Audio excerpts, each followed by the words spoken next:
তুমি আমার বাবা না হলে তোমার জীবনটা টান দিয়ে ছিঁড়ে ফেলতাম। অনেক কিছু বলছো, কখনো কোনো উত্তর দেয়নি। আমার বাচ্চা নিয়ে কথা বলো না। আজকের পর থেকে তুমিও আমার জন্য মরে গেছো। তুমি যদি আমার চোখের সামনেও মারা যাও, আমি কিন্তু তোমার লাশ ধরেও দেখবো। তা না, চলো ওঠো।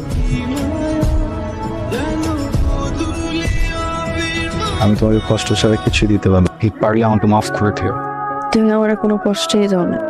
তোমাকে বাবুকে তো একা রেখে আমি বেরোতে পারবো না। একটা কাজ করি, তোমাকে নাদের বাড়িতে রেখে আসি কিছুদিনের জন্য।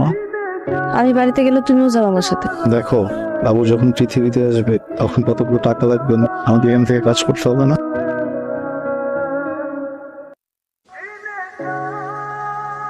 আসসালামু আলাইকুম। কেমন আছেন আপনি?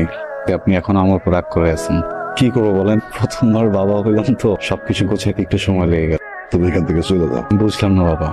তুমি যত তাড়াতাড়ি পারো লোকজন নিয়ে এখান থেকে চলে যাও।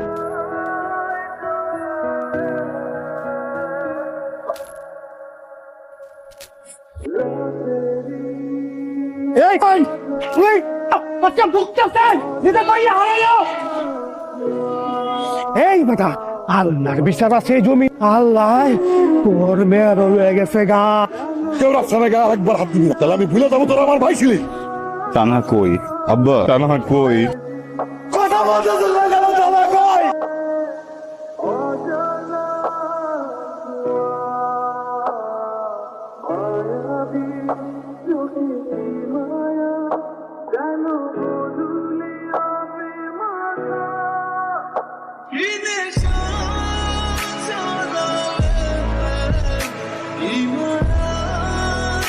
বাবা, আমরা অনেক চেষ্টা কোনোভাবে বাঁচাইতে পারিনি। ডাক্তার বলছে গর্ভ অবস্থায় পুষ্টির অবস্থা। আমি তোমারে বলতে পারবো না, আমার মেয়েটাই তো বলছে।